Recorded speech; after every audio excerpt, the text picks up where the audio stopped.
Hi, I'm Kathleen, and today I'm holding a little podcast type of deal to discuss the poem Desiderata by Max Ehrmann and how it connects to the topic of suicide. This is a bit of a more serious topic, so if you can't handle it, that's fine. I completely understand, and I know my three guests do as well, but we still wanted to talk about it and its importance. So, let me introduce everyone. My first guest on the far left is a familiar face. His name is Corey Earp. He's from our English class. Hi. The person in the middle is one of my closest friends here, Ruby Ann Eli. She's a junior in the music department, and that's how we met. And then sitting closest to me is another really good friend, Jaden Ox, who is a freshman in the criminal justice department. Now, before we really dive into the subject of suicide, I want to talk a little bit about desiderata itself. If you don't know what desiderata means, it means the desired things in Latin. And basically, Max Ehrmann goes in about 6 stanzas and explains things that every human should want, and that we should all strive to desire, and that we should all strive to earn. So I just want to kind of ask everyone's opinions on it. Was there anything that stuck out to you all? Was it boring? Did you like it? Did you not like it? How'd you feel? It was very calming to me. Like, his tone is super calm, and that's very noticeable because he wants it to be calm, to calm the reader in case they have these suicidal thoughts, etc. I liked how you could really connect to it on an emotional standpoint, I guess, and like for me, like towards the end, like the religious aspects, like because I'm pretty religious, I could really like understand that part and really relate to that. Yeah, very, very much. Did you relate to anything, Jaden? What she said. Okay. Yeah, I mean, this is a poem that when I've asked multiple people to read, aside from these three, that a lot of people tend to feel the same way. And Ehrmann does a great job. I often explain it to people as a father talking to their child in a way and telling them this is what you should do. Like, be respectful to all people, be on good terms, as he says, be on good terms with all persons, even the dull and the ignorant, for they too have a story to tell. And I discovered this poem at a very kind of low point in my life. I was about 14 when I found it, and I had experienced a falling out with a family member of mine who I considered the last blood of my father, and my father had passed away 4 years prior to that. So it was I felt very alone despite having the influences of my mother and my grandmother. And so I did eventually get to where I had the suicidal thoughts. The first time I ever had them, I've had them twice. I had them when I was 11. And at that time, it was more wanting to see my father more than anything. And then when I was 14, it was the fact that I felt abandoned and alone because my uncle had just thrown me away and just didn't hear anything from him. So when I came across Ehrmann's poem, it really spoke to me, especially the 6th stanza where he starts it off saying, "You are a child of the universe, you are no less than the trees or the stars, and you have every right to be here." And when people read this poem, that's really what a lot of people look toward. And I found it very interesting looking at the poem, how, these lessons, these desired things that he talks about, we as a society want them now even. I was going to say, you guys want to feel loved and respected, right? Of course. Yeah. And you want to feel important, and you want to be cheerful, and you want to strive to be happy. But it's interesting also to think about it on the flip side, how there are people that work so hard to try to get that they do push themselves to the limit, and that could result in those suicidal thoughts, them not being good enough, or them feeling alone like I did. And then I was also, when analyzing this, I was also thinking about, we as a society today talk a lot about how everybody is important, and I think when people say that, they have good intentions behind it. But when it actually comes to somebody maybe necessarily not in their family, like a celebrity or something, they don't really care. They give it like a week and then it's just forgotten about, not talked about anymore. And I think that's really, really sad. Because suicide is not as taboo as people think. In our age range alone, about 1,416 people die every year that way. And there are thousands more that attempt. It's a huge number when you think about it. But I just wanted to ask some opinions here, like, do you feel the same way that society is kind of numb when somebody commits suicide? Yeah, no one wants to talk about it. I mean, it is a topic that's very uncomfortable to people, and it's something that people don't want to accept, and we kind of have it's like a roller coaster, and the 21 years I've been alive, it's a topic that's really focused on at one point, and then it is kind of like, oh, well, it's fine. We don't need to work on this anymore, when it's something that needs to be looked at 24/7, like. But you're right, like, a celebrity, people will care for only a week, and that's a society thing too. Like, if your friend is upset, then you feel like, well, I didn't know this person, so I should be upset with them. And the minute they're done being upset, you're done too. So, if we just all loved each other, we wouldn't have that issue. Yeah, I kind of agree with that statement. Free love, you know. And it definitely, in the poem, I mean, at the beginning, it says things that, Go placidly amid the noise and haste, and remember what peace there is in silence. yeah, Among all persons, be kind. Yep. Yeah. if we just followed those, we wouldn't have issues. If love was over fear, because I believe one line of the poem said something about fear is what allows for things like loneliness and other things to set in. Yeah. And so by not having the love in the society that we have, we are allowing for people to have fear, which leads to things like loneliness, which leads to the bigger topic of suicide. Exactly. And I feel in our generation, it's harder for us to talk to people, I guess, just because you're scared of someone judging you, or like, you don't think someone's gonna understand what you're going through. And almost all conversation is on these little things called phones. There's so much cyberbullying, and it's Absolutely. much easier to get away with things through this than it is. Absolutely. Did you want to say something, Jaden? Yeah, another thing is a lot of people are scared to get involved when it comes to suicide because they don't want to be like a part of like, she killed herself because I didn't help her, and some people are scared to get involved in that because they feel like they might get in trouble if they like get involved.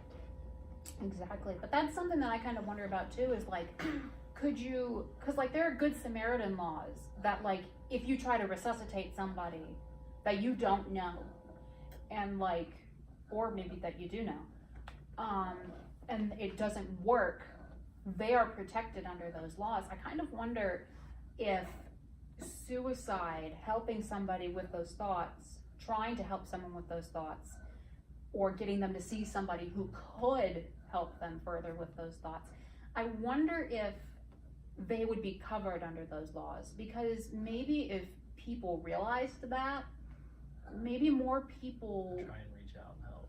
Yeah, because I do believe that there is good in the world. I think that sometimes you just have to scratch harder because, you know, as Ehrman says in the very last line of the poem, you know, with all the sham drudgery and dreariness of the world, it is still a beautiful place. You just have to really look for it. And I think with the world, you know, like with the phones, we have become so interconnected with people everywhere. Like, when you think about it, we hear about, like, the recent shooting in New Zealand. We heard about that maybe 2-3 hours after it happened. In older times, we wouldn't have known that till maybe the next day, next week. So, and I think another big issue that society has with suicide is there's not enough help out there, not enough help readily available, or that people don't know that there is a national suicide hotline to call. That is, if I remember correctly, I've never called it. But I did have a friend who did once, who will not be named. But if I remember correctly, they were allowed to be not anonymous.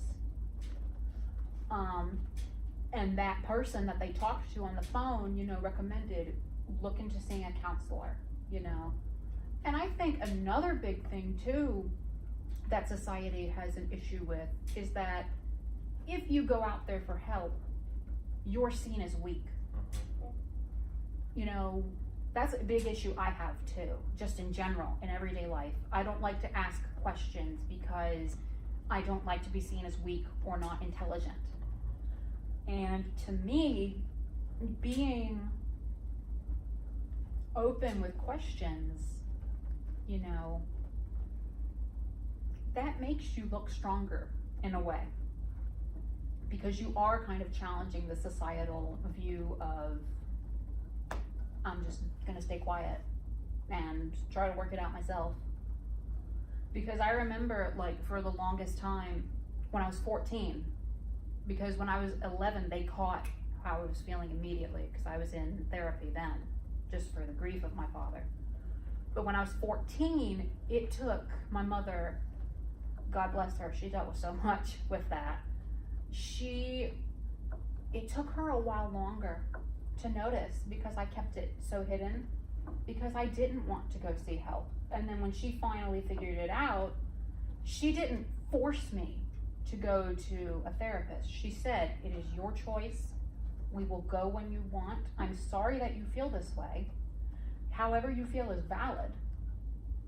But know that your grandmother and I are here to help, and we love you. We truly do.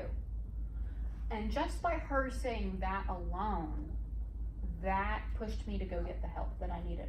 I was gonna ask, do you think that the way she said it was helpful for you to hear in that moment? Because it sounds like that's a really good way to not push someone to get help, but like just put it in their ear. Like, I think she went about it really good from the way you just said. Yeah, and she did. And I think another big thing too is that somebody who has had those issues, my mother has had them as well in the past. And, you know, my age, she had it the same age that I was. And so part of it, I think, is just teenage angst a little bit.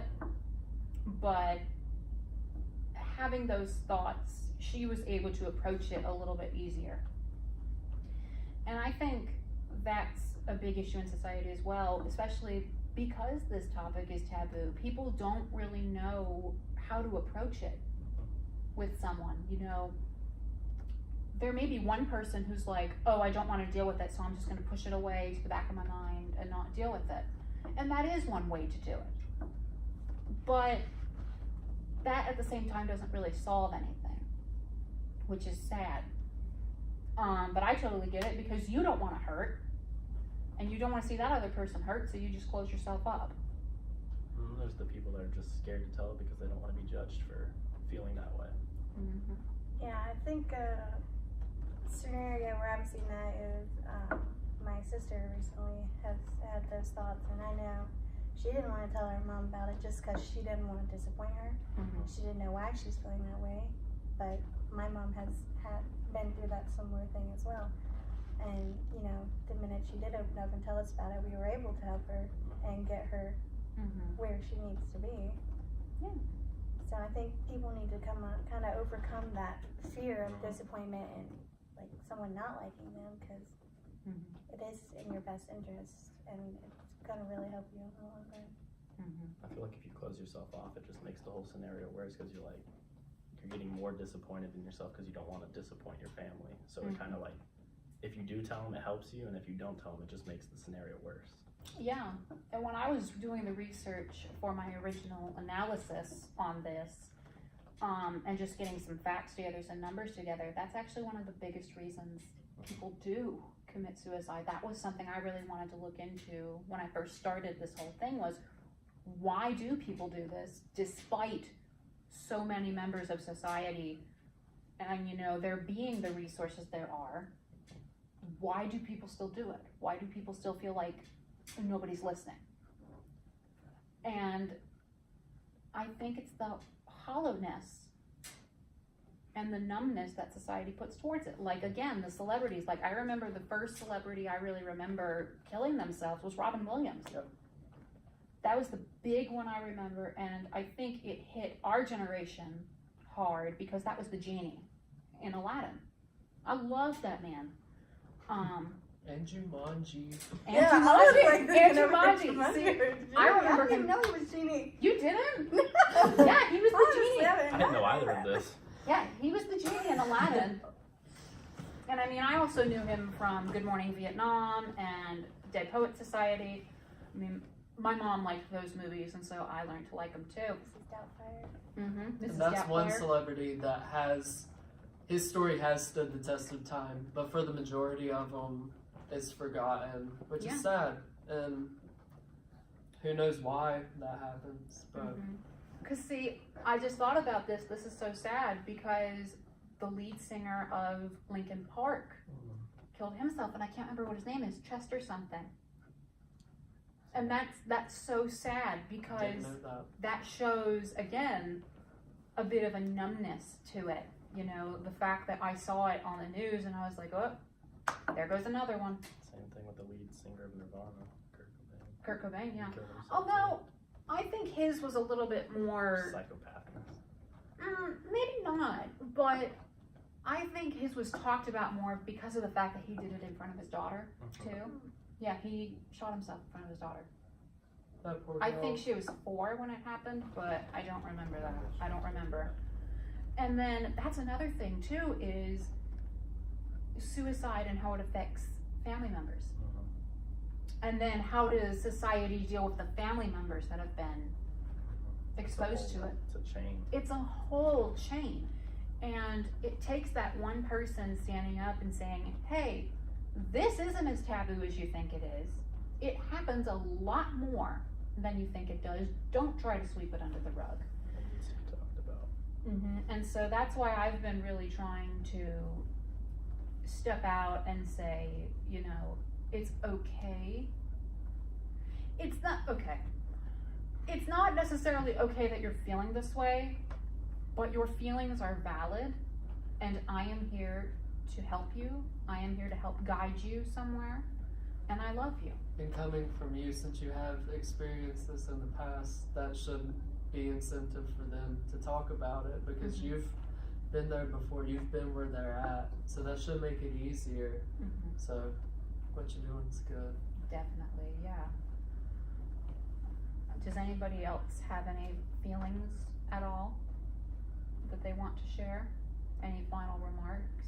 I think we kind of hit every different aspect of society, you know, how it affects those that aren't really in the middle of it all, how the family members are affected, how close friends of the family are connected, and the person themselves, and how fear often drives society away, how even behind this kindness that they show, there's really just fear and not wanting to deal with it.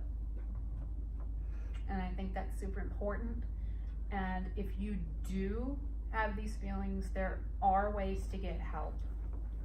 You know, you can Google the National Suicide Hotline. Going and seeing a counselor really does help. It's a work in progress, and it's okay if it doesn't get better overnight. That's another big thing, is everyone expects it to get better like that, and it doesn't. It takes time. Do not get frustrated with yourself. Know that how you feel is valid. I am here if you ever need help. And I love you. And I want you to be happy. And I want you to achieve desiderata, the desired things. So thank you so much for listening to us. Our time is up. We hope you enjoyed our discussion. It is a bit of a heavier topic, and if you'd like to chime in at any point, you are more than welcome to find me and talk to me. I would love to hear how you feel. Thank you so much. Bye.